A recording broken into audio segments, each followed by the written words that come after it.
हमारे यहाँ नवरात्रे में जवारे बोए जाते हैं। आप लोगों को इधर बोते हैं कि नहीं बोते हैं मालूम नहीं हमको। बोते हैं इधर मट्टी के पात्र में जवारे बोए जाते हैं, कुंडी में जवारे बोए जाते हैं, मट्टी में गेहूं डालकर जवारा बोया जाता है। उस जवारे की मूलता क्या कहती है, उस जवारे की महत्वता क्या कहती है, क्यों बोए जाते हैं जवारे, उस जवारे की महत्वता क्या है? नवरात्रे में 9 दिन जवारे क्यों बोते हैं, उसको बोने का कारण क्या है? केवल कोई कहे कि हम ठाकुर जी को भजते हैं, भगवान कृष्ण को भजते हैं, कोई कहे हम तिरुपति बालाजी को, नारायण को भजते हैं, कोई कहता है कि हम हरि विट्ठल को, पांडुरंगा को भजते हैं, हमारे यहाँ हाँ हम इनको भजते हैं तो जवारे नहीं बोते। ना ना, पुष्टि मार्गी है, ठाकुर जी की सेवा करने वाला है, उसके यहाँ भी ये 9 दिन जवारे बोए जाते हैं। रामानुज संप्रदाय से जुड़ा हुआ है, नारायण की पूजन कर रहा है, उसके घर में भी जवारे बोए जाते हैं। पांडुरंगा हरि विट्ठल की उपासना कर रहा है, उसके घर में भी जवारे बोए जाते हैं। जवारे का महत्व हमारे यहाँ शास्त्र कहता है। क्या महत्व है उसका, क्या फल है उसका? महाराज, जब देवी माता ने दुर्गा भवानी को पंचायत में बुलाया गया, शिव पंचायत में मां दुर्गा बैठी हुई है, और शिव पंचायत में जब दुर्गा भवानी बैठी, उपद्रवियों ने उपद्रव मचाया, अहंकारियों ने अहंकार मचाया, असुरों ने, राक्षसों ने हाहाकार मचाना प्रारंभ करा। तब उस समय पर देवाधिदेव महादेव माता पार्वती को देखकर, दुर्गा भवानी को देखकर मुस्कुरा रहे थे। केवल शिव मुस्कुरा रहे हैं, पार्वती को देखकर, दुर्गा भवानी को देखकर, मां जगत जननी को देखकर केवल मुस्कुरा रहे हैं। तब देवता सूर्य नारायण ने भगवान शिव जी को देखकर हाथ जोड़कर प्रार्थना करी। भास्कर देव बोले, सूर्य नारायण बोले, बाबा मेरे मन के संशय को मिटा दीजिए। शिव जी ने पूछा क्या काम है, बोलो क्या चाहते हो? शंकर भगवान से सूर्य देव, भास्कर देव कहते हैं, प्रभु आपके मुस्कुराने का कारण क्या है? भारत की भूमि पर जितनी जगह पर भी आप लोग कथा सुन रहे हो, आस्था चैनल पर, फेसबुक, यूट्यूब पर जितने लोग कथा सुन रहे हो, बड़े ध्यान से सुनना कि जवारे क्यों बोए जाते हैं, नवरात्रि में जवारे की महत्वता क्यों होती है, क्यों बोया जाता है, मिट्टी में गेहूं डालकर क्यों उत्पन्न किया जाता है, उसकी महत्वता क्या है? सूर्य नारायण पूछ रहे हैं भगवान देवाधिदेव महादेव से। आप दुर्गा भवानी को देखकर मुस्कुराए, आप हंसे हैं, आपके चेहरे पर प्रसन्नता आई है, कारण क्या? और महाराज देवाधिदेव महादेव ने कहा, यहां भगवान विष्णु,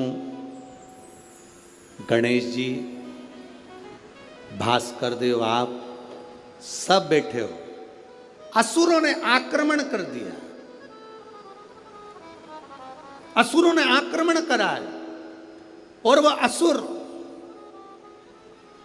आक्रमण कर दिए हैं तो वो असुर प्रवेश कर रहे हैं, उपद्रव मचाकर, हाहाकार कर कर नष्ट करने वाले हैं इस पूरी पृथ्वी को। तो फिर उसको बचाएगा कौन, कैसे बचेगा? शिव जी ने कहा चिंता मत करो।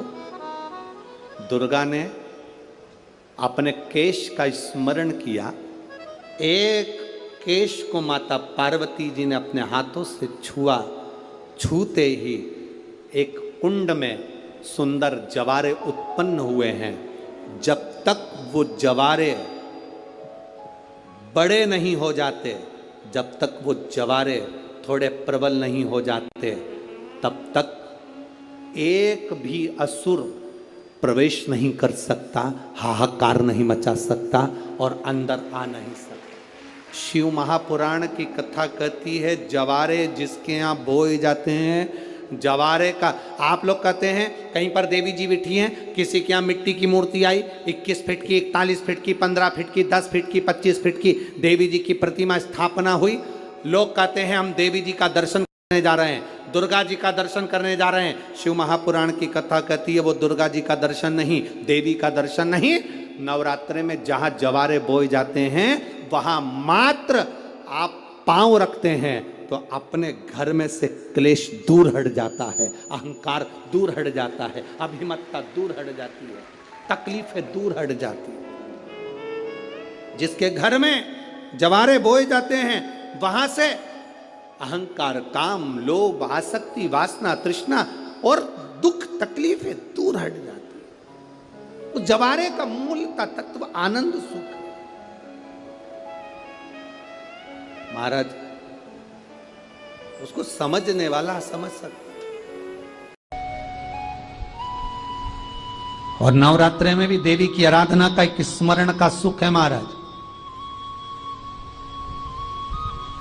ज्योत का विधान है, नवरात्रि में देवी की ज्योत लगती है, अखंड ज्योति लगती है, जवारे बुआए जाते हैं, कलश लगता है। ज्योत का भी विधान है। जिसके यहां दिया अखंड जलाया जाता है, अगर वो दिए की लो, दिए की बाती अगर दक्षिण दिशा की होती है तो उसके घर में साल भर में एक घात जरूर होती है।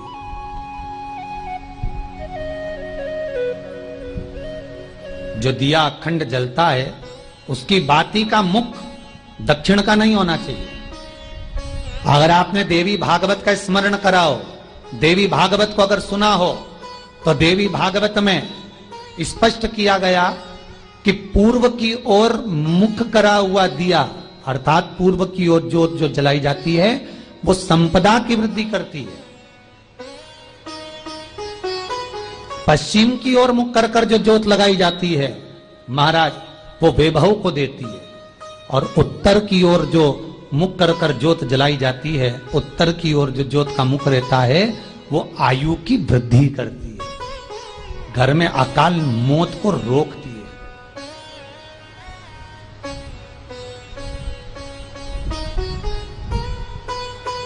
नवरात्रि का जो भाव तत्व है उसको भी अच्छे से समझ लेना। दक्षिण की ओर ज्योत ना लगाएं। अगर आपको लगाना है पूरब की लगाएं, पश्चिम की लगाएं या उत्तर की लगाएं। और जितने दिन महारानी जगदम्बा जगत धात्री दुर्गा भवानी, अब की बार माता जी घोड़े पर आई है। हर बार देवी बदल बदल के आती है, इस बार जो नवरात्रे आए वो घोड़े के आए। तो घोड़े पर जो देवी जी आती है वो समृद्धि को देने वाली आती है, लक्ष्मी की वृद्धि करने वाली आती है। जैसी घोड़े की रफ्तार होती है उस रफ्तार से लक्ष्मी घर में आती है। तो ये मत सोचना कि कोरोना महामारी ने हमको नीचे गिरा दिया या कोरोना महामारी ने रोक दिया, कमाई के स्रोत रोक दिए, धन रोक दिया। चिंता मत करना। मेरी मां जगत जननी दुर्गा भवानी अब की बार घोड़े पर आई है। साल भर में इतना धन दे देगी कि आपने पीछे के 4 साल में नहीं कमाया होगा, इतनी मेरी मां भंडार भर देगी। ये घोड़े पर आई है, कोई साधारण नहीं हो सकता। देवी भागवत में स्पष्ट किया गया, जब जगदम्बा मगर पर आती है उसका भाव अलग है, और जगदम्बा जब हाथी पर आती है उसका भाव अलग है, और जगदम्बा जब घोड़े पर आती है तो जगत को समृद्धिवान बना देती है, वैभव में कमी नहीं आती। अभी भले दुनिया के लोग अभी रोते हैं कि पैसा नहीं आ रहा, कोरोना महामारी ने सब तोड़ दिया, रोक दिया, पर चिंता ना करना। मेरी मां अगर घोड़े पर आई है तो उसका सुख आपको जरूर मिलेगा। एक जरा सी मिट्टी की दुकान भी अगर आप खोल कर बैठेंगे तो चांदी और सोना के बराबर कमाएंगे, इतना धन देगी वो मारा। साधारण नहीं है मेरी माता। तात्विक सुख का आनंद देने वाली, लाभ तत्व प्रदान करने। और नवरात्रि में भी अगर आपकी कोई कामना है, आपकी अगर इच्छा है, आपका मन है तो जगत जननी की आराधना करो। पति और पत्नी में अगर क्लेश है तो जगदम्बा के मंदिर में मक्खन चढ़ाओ, प्रेम बढ़ जाएगा। आपको लगता है कि पति कोई अन्य स्त्री से लगा हुआ है या परिवार टूट रहा है, तलाक तक पहुंच गया है, तो माता के मंदिर में आप ध्वजा लगवाइए, उस ध्वजा पर मक्खन लगाकर लगवाइए, आपको लाभ मिलेगा। महाराज यदि आपको लगता है कि बच्चे बहुत ज्यादा अपशब्द बोल रहे हैं, मुंह चला रहे हैं और प्रेम नहीं रख रहे, तो माता के मंदिर में लाल पुष्प, लाल चंदन और लाल चूड़ी मां को समर्पित करिए, प्रेम बढ़ेगा। बच्चा कभी आप जी से कम नहीं बोलेगा, प्रेम की भाषा निकलेगी मुंह से। मां जगत जननी की आराधना, जगदम्बा की उपासना। नवरात्रि में 9 दिन में से कोई एक दिन ऐसा ले लो जिस दिन कन्याओं का भोजन कराओ, साथ में उनको लाल चुनरी ओढ़ाओ या कोई लाल वस्त्र, लाल पूजन की सामग्री उनको दो, सुख मिलेगा, आनंद आएगा। महाराज, नवरात्रि का मतलब क्या होता है?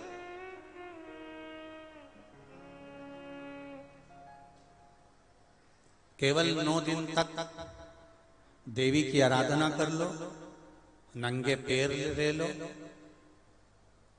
थोड़ा सा साबूदाना का फरियाल कर लो, मोरधन, चिप्स, पापड़ ये खा लो, या किसी देवी जी के मंदिर में जाकर नंगे पैर झंडा उठा के, ध्वजा उठा के, चुंदड़ी पकड़ के माता जी के मंदिर तक चले जाओ। क्या केवल नवरात्रि का मतलब यही है? या फिर कहीं गरबा हो रहा हो तो गरबे में चले जाओ, क्या नवरात्रि का मतलब केवल यही है? या घर में जोत लगा लो, नवरात्रि का मतलब यही है? घर में जवारे बो दो, नवरात्रि का मतलब क्या यही है? घट स्थापना कर दो, क्या नवरात्रि का मतलब केवल यही है? अगर नवरात्रि का मतलब जानना है तो आपके मन में एक विचार आना चाहिए कि ये नवरात्रि केवल घट स्थापना के लिए नहीं होती है, ये नवरात्रि हमारे भीतर एक नारी के सम्मान के लिए प्रकट होती है कि नारी का सम्मान कैसे होना चाहिए।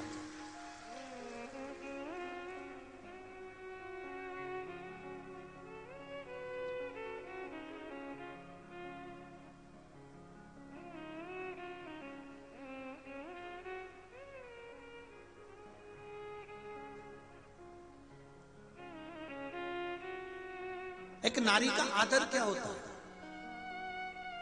एक नारी का सम्मान क्या होता है? एक नारी के विचार, उसकी सोच, उसकी दृष्टि क्या होती है?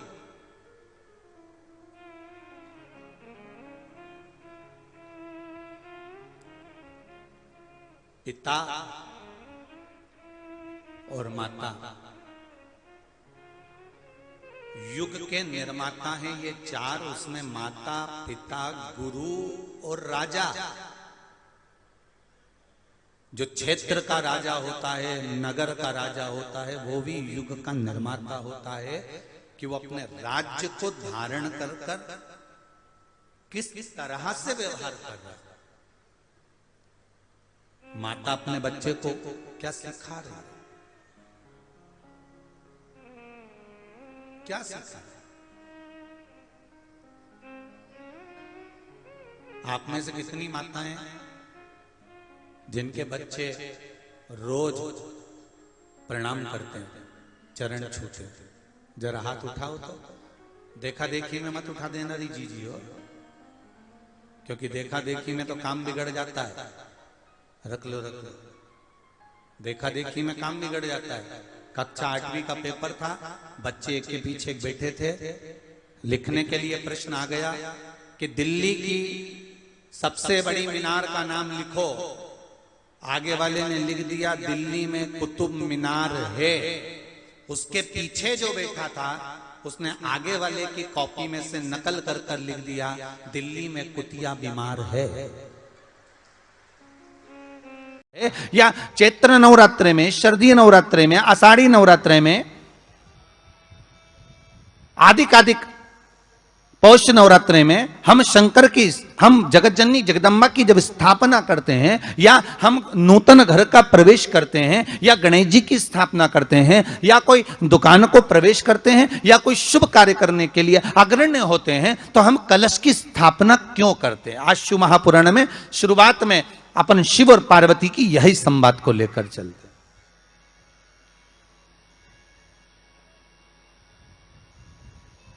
आखिर कलश में ऐसा क्या है? कलश के अंदर आखिर ऐसा क्या विराजमान है कि 33 कोटि देवता उस कलश के अंदर आकर बैठ जाते हैं? महाराज,